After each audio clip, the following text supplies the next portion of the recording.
Assalamualaikum warahmatullahi wabarakatuh. Setelah proklamasi kemerdekaan Indonesia 17 Agustus 1945, seharusnya bangsa Indonesia telah merdeka dan terbebas dari segala bentuk penindasan serta penjajahan. Namun, kenyataannya tidak demikian. Bangsa Indonesia masih perlu berjuang mempertahankan kemerdekaan Indonesia. Mengapa? Setelah proklamasi kemerdekaan Indonesia 17 Agustus 1945, bangsa Indonesia ternyata masih terus berjuang mempertahankan kemerdekaan Indonesia dari gangguan bangsa asing yang datang, seperti dari pemerintah Belanda. Pasukan Belanda kembali datang ke tanah air. Kedatangan ini disambut dengan berbagai bentuk perlawanan oleh bangsa Indonesia, sehingga sejak tahun 1945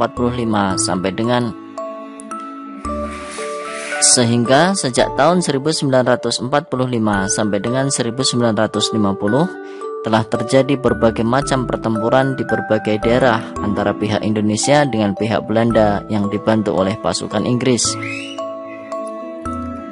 Untuk lebih jelasnya, simaklah sejarah tentang pertempuran Surabaya berikut. Pada tanggal 25 Oktober 1945, tentara sekutu yang dipimpin oleh Brigadir Jenderal Malabi, tanggal 27 sampai dengan 30 Oktober 1945 terjadi kontak senjata antara para pemuda Indonesia dengan pasukan Inggris. Dalam pertempuran ini, pasukan Inggris dapat dipukul mundur. Bahkan, puncak dari pertempuran tersebut adalah terbunuhnya pemimpin pasukan Inggris, Brigadir Jenderal Malabi. Pada tanggal 9 November 1945, Inggris mengeluarkan ultimatum yang berisi semua pemimpin dan orang Indonesia yang bersenjata harus melaporkan dan meletakkan senjatanya di tempat yang ditentukan dan menyerahkan diri dengan mengangkat tangan. Namun, ultimatum tersebut ditolak oleh pihak Indonesia. Pada tanggal 10 November 1945, terjadi pertempuran yang sangat dahsyat. Pasukan Inggris menggempur Surabaya dari darat, laut, dan udara. Peristiwa 10 November ini diperingati sebagai Hari Pahlawan. Berdasarkan sejarah tersebut, mari sekarang kita isi peta pikiran berikut dengan menggunakan kalimat efektif. Temanya adalah pertempuran Surabaya. Apa yang terjadi? Kontak senjata antara para pemuda Indonesia dengan pasukan Inggris. Mengapa bisa terjadi? Karena Brigjen Malabi terbunuh.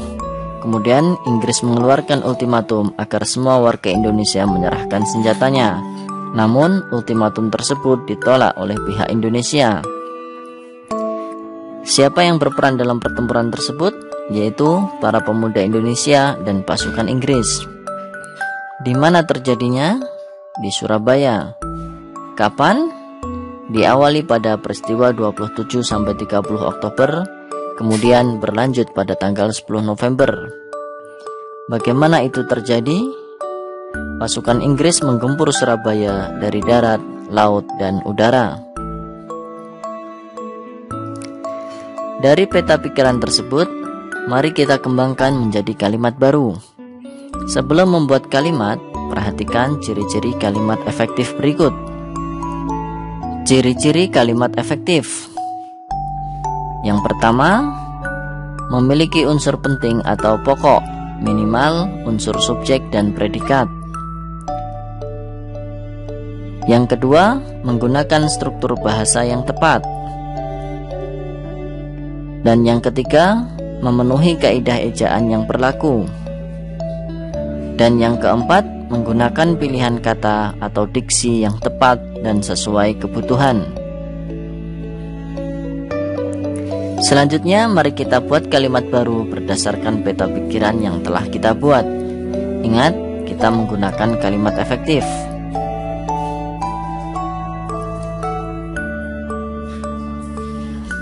Pada tanggal 27 sampai 30 Oktober telah terjadi kontak senjata antara pemuda Indonesia dengan pasukan Inggris. Pemuda Indonesia berhasil menewaskan Brigjen Malabi. Atas kejadian itu, Inggris mengeluarkan ultimatum agar semua warga Indonesia menyerahkan senjatanya. Namun, ultimatum tersebut ditolak oleh pihak Indonesia. Pada tanggal 10 November, pasukan Inggris menggempur Surabaya dari darat, laut, dan udara. Kamu bisa mendiskusikan kalimat yang kamu buat bersama dengan teman dan gurumu. Kamu juga bisa mendiskusikan apakah kalimat yang digunakan sudah menggunakan kalimat efektif. Perjuangan dalam mempertahankan kemerdekaan Indonesia tidak dapat dilakukan sendiri-sendiri. Sangat diperlukan kerjasama dan persatuan dari seluruh rakyat Indonesia agar cita-cita untuk menjadi bangsa yang bebas dan merdeka dapat tercapai. Apa makna yang dapat kamu petik dari upaya mempertahankan kemerdekaan dalam pertempuran Surabaya? Yaitu, upaya mempertahankan kemerdekaan tidaklah mudah. Semua tokoh dan seluruh rakyat Indonesia harus bekerja sama dan bersatu. Karena untuk mencapai cita-cita menjadi bangsa yang bebas dan merdeka tidak bisa dilakukan sendiri-sendiri. Pertempuran Surabaya adalah satu dari sekian banyak upaya yang dilakukan oleh bangsa Indonesia dalam mempertahankan kemerdekaan Indonesia. Masih banyak perjuangan lain yang dilakukan di berbagai daerah, misalnya Pertempuran Ambarawa, Pertempuran Medan Area, Bandung Lautan Api, Agresi Militer Belanda I, dan Agresi Militer Belanda II. Yang pertama, Pertempuran Ambarawa. Pertempuran Ambarawa, Jawa Tengah terjadi antara Tentara Keamanan Rakyat Indonesia melawan serdadu Inggris. Pertempuran yang kemudian dikenal sebagai Palagan Ambarawa ini berlangsung sekitar 3 minggu, dimulai 20 November 1945 sampai 15 Desember 1945. Pendaratan pasukan Inggris di Jawa Tengah untuk menyelamatkan para tawanan dan interniran yang ditahan pasukan Jepang menjadi titik awal terjadinya pertempuran Ambarawa. Para tawanan ternyata malah dipersenjatai sehingga menimbulkan kemarahan dari pihak Indonesia. Akhirnya bentrokan antara tentara suku dengan TKR dan Laskar Pemuda tidak bisa dihindari. Perjuangan Indonesia memblokade sejumlah jalan dan menembaki pasukan Inggris. Pasukan Inggris membalas dengan senapan mesin dan mortar. Pesawat Angkatan Udara Kerajaan Inggris dipanggil untuk membantu melakukan penyerangan dari udara. Pasukan Inggris di Magelang juga ditarik untuk membantu kawan-kawannya dalam pertempuran Ambarawa. Panglima Besar Sudirman yang baru saja terpilih sebagai pimpinan TKR langsung mengambil komando pasukan dan mengkoordinir pertempuran Ambarawa. Pertempuran Ambarawa ini membawa korban, salah satunya perwira senior TKR, Letnan Kolonel Isdiman. Panglima Resimen Purwokerto gugur terkena berondong senapan mesin pesawat tempur. Berhari-hari berada dalam kepungan membuat pasukan Inggris memutuskan mundur dari Ambarawa. Pertempuran Ambarawa yang kemudian dikenal sebagai Palagan Ambarawa berakhir. Kini tiap tahunnya diperingati sebagai Hari Juang Kartika. Yang kedua, Pertempuran Medan Area. Pasukan Afnei mendarat di kota Medan pada tanggal 9 Oktober 1945. Pasukan ini dipimpin oleh Brigadir Jenderal J.E.B. Kelly. Namun, kedatangan tentara Afnei atau sekutu ini ditunggangi oleh tentara Belanda atau NICE. NICE membonceng tentara sekutu dengan rencana untuk mengambil alih pemerintahan Indonesia. Pada tanggal 13 Oktober 1945, terjadi insiden seorang penghuni hotel yang merampas dan menginjak-injak lencana merah putih yang dikenakan oleh seorang pemuda. Akhirnya, hotel tersebut diserang dan dirusak oleh pemuda. Insiden lencana inilah yang menjadi awal pertempuran Medan Area. Pada tanggal 18 Oktober 1945, pasukan sekutu dan NICE mulai melancarkan aksi-aksi teror di kota Medan. Puncaknya, Pada tanggal 1 Desember 1945, pihak sekutu memasang papan-papan yang bertuliskan Fixed Boundaries Medan Area, yang artinya batas resmi wilayah Medan. Tindakan sekutu dan NICE tersebut memicu amarah rakyat Sumatera Utara. Bulan April 1946, sekutu menguasai kota Medan. Gubernur dan markas divisi TKR dipindahkan ke Pematang Siantar. Tanggal 10 Agustus 1946, diadakan pertemuan di tebing tinggi guna membicarakan usaha untuk merebut kembali wilayah-wilayah yang telah dikuasai sekutu. Pertemuan ini menghasilkan keputusan untuk membentuk satu komando yang bernama Komando Resimen Laskar Rakyat Medan Area. Di bawah komando baru inilah perjuangan di Medan Area diteruskan. Perlawanan ini hampir terjadi di seluruh wilayah Sumatera seperti Padang, Bukit Tinggi, dan Aceh. Pertempuran Medan Area baru berakhir pada tanggal 10 Desember 1946. Setelah pihak NICE mengajukan gencatan senjata. Selanjutnya ada Bandung Lautan Api. Bandung Lautan Api adalah peristiwa kebakaran yang terjadi di kota Bandung pada tanggal 24 Maret 1946. Berawal pada 12 Oktober 1945, pasukan Inggris, Brigade McDonald dan tentara Belanda tiba di kota Bandung. Mereka meminta agar membebaskan tentara Jepang dan tawanan Eropa, serta menuntut seluruh senjata api yang ada di tangan penduduk diserahkan kepada mereka. Peristiwa itu memancing amarah pemuda Indonesia. Tentara Keamanan Rakyat dan badan-badan perjuangan melancarkan serangan terhadap markas pasukan Inggris. Kemudian Kolonel McDonald menyampaikan ultimatum kepada Gubernur Jawa Barat agar Bandung Utara dikosongkan oleh penduduk Indonesia, termasuk pasukan bersenjata. Pada tanggal 25 November 1945, terjadi pertempuran di sejumlah daerah. Pesawat Inggris menjatuhkan bom ke Lengkong Besar dan Cicadas. Di Lengkong Besar, tentara sekutu berusaha membebaskan tawanan Eropa. Tanggal 23 Maret 1946, tentara sekutu di bawah komando Kolonel McDonald mengeluarkan ultimatum kedua.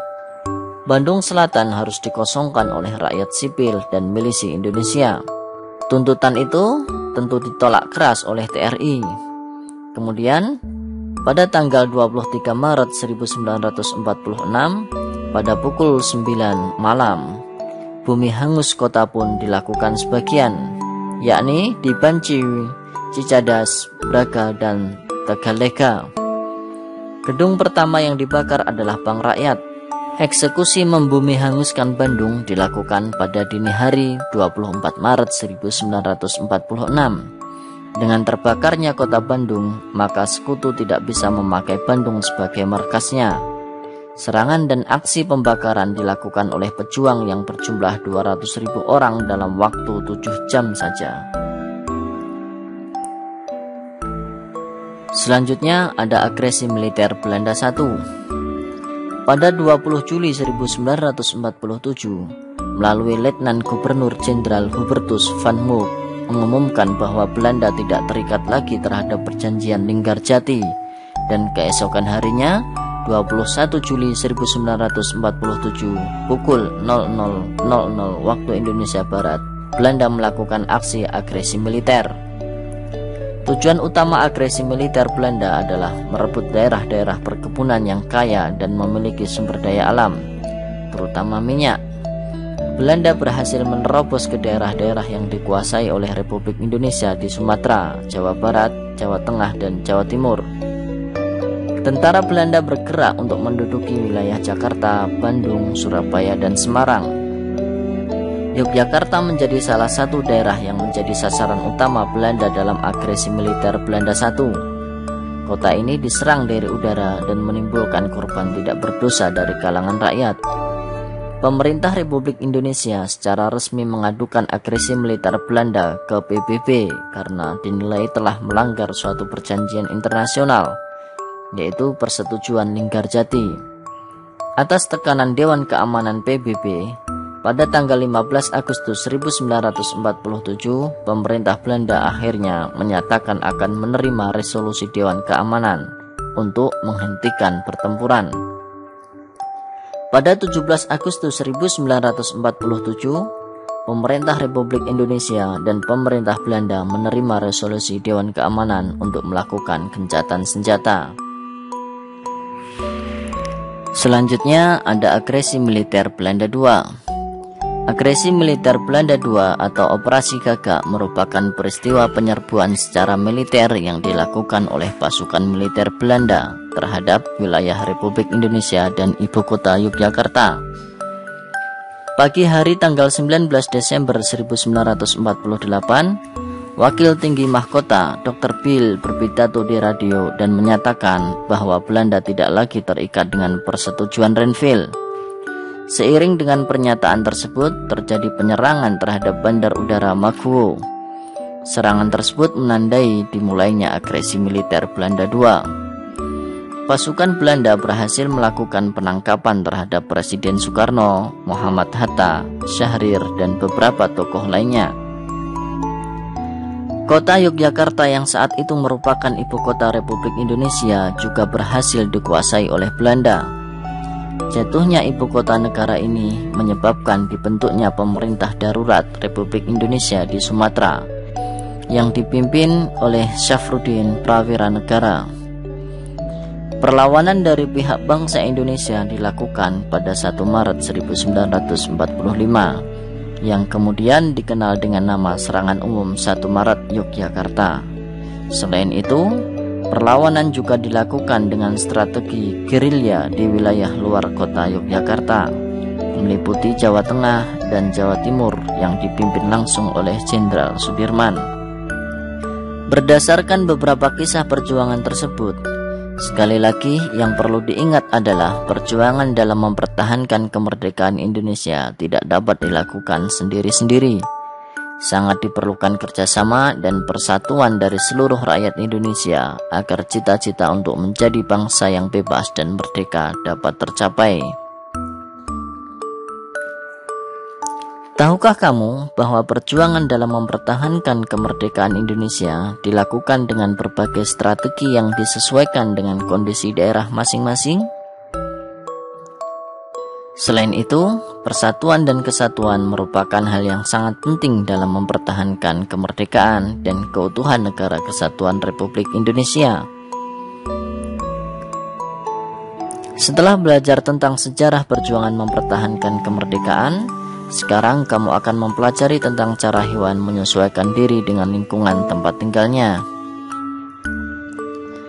Apakah kamu pernah mengamati ayam, bebek, ikan, dan cicak? Amati gambar berikut. Ayam. Ciri-ciri ayam yaitu memiliki bulu, bertelur, memiliki sayap, paruh yang pendek dan runcing ujungnya, kaki yang ramping dan jari-jari yang lurus dengan kuku yang tajam. Ciri-ciri habitatnya, habitat di darat, menyukai lingkungan dengan alas yang kering atau tidak banyak air.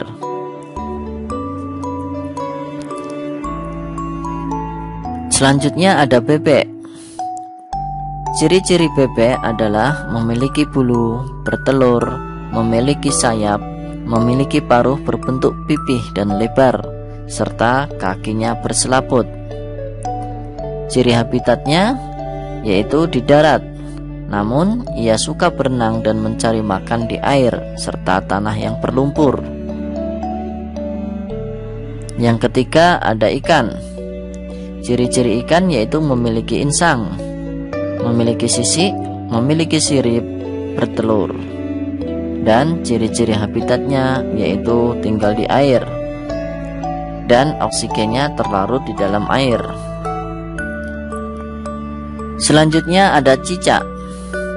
Cicak memiliki ciri-ciri bertelur, memiliki telapak kaki dengan sistem perekat, memiliki lidah yang panjang dan lengket, mampu memutuskan ekornya atau disebut dengan autotomi.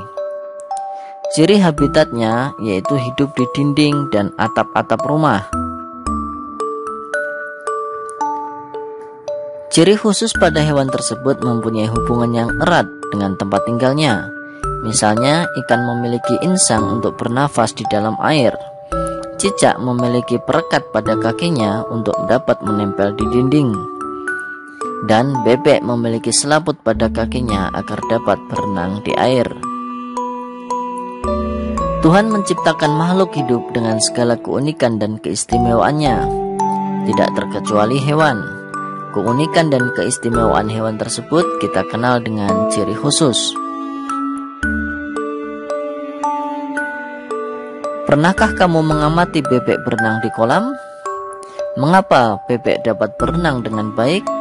Perhatikan penjelasan berikut. Bebek memiliki ciri khusus yang disesuaikan dengan tempat tinggalnya. Bebek hidup di darat, namun untuk mencari makan, bebek biasanya berada di air. Ciri khusus yang dimiliki bebek untuk mencari makan berupa paruh yang agak panjang dan lebar pada bagian ujungnya. Bebek mencari makan di air seperti kolam, sungai, sawah, atau danau yang dangkal. Bulu bebek dilapisi oleh minyak sehingga tidak basah jika terkena air. Ketika bebek keluar dari air dan berada di darat, bebek biasanya mengibas-ngibaskan bulunya sehingga air yang menempel di tubuhnya keluar. Apa yang akan terjadi jika bulu bebek tidak dilapisi minyak dan air menyerap ke tubuhnya? Selain itu, bebek juga memiliki ciri khusus lainnya, yaitu selaput pada kakinya. Selaput tersebut digunakan untuk berenang. Selain bebek dan beberapa hewan yang disebutkan sebelumnya, ada banyak hewan yang memiliki ciri khusus sesuai dengan habitatnya. Berikut beberapa contoh lainnya. Ada bunglon. Bunglon memiliki ciri khusus berupa kemampuan untuk merubah warna kulit atau mimikri. Memiliki lidah yang panjang, kaki yang mampu mencengkeram kuat, ekor yang panjang dan bisa menggulung. Habitatnya hidup di pepohonan. Fungsi ciri-ciri khusus yang dimiliki oleh bunglon ternyata sesuai dengan habitatnya. Misalnya, ia memiliki kemampuan mimikri untuk menyamar dari gangguan musuh atau ketika menangkap mangsa. Lidah panjang untuk menangkap mangsanya, serta kaki yang kuat untuk mencengkeram dan merayap di pepohonan. Juga ada ekor yang panjang dan bisa menggulung agar bisa bergelantung di ranting-ranting pohon. Selanjutnya ada onta. Ciri-ciri khusus yang dimiliki onta yaitu memiliki punuk, telapak kaki tebal, bulu mata tebal dan panjang, hidung bisa menutup. Habitatnya hidup di gurun pasir yang panas, berdebu dan sedikit air. Fungsi ciri khusus tersebut sesuai dengan habitatnya. Misalnya punuk untuk cadangan air, karena di habitatnya sedikit terdapat air, serta telapak kaki untuk menahan panasnya pasir. Ada juga bulu mata tebal dan hidung yang bisa menutup untuk melindungi diri dari debu yang bertebaran. Setelah mempelajari ciri-ciri hewan dan habitatnya ini, kita dapat menyimpulkan bahwa hewan memiliki ciri-ciri yang bisa menunjang keberlangsungan hidup sesuai dengan habitatnya. Demikian pembelajaran kita hari ini. Sampai jumpa pada pembelajaran selanjutnya. Tetap semangat dan semoga sehat selalu. Wassalamualaikum warahmatullahi wabarakatuh.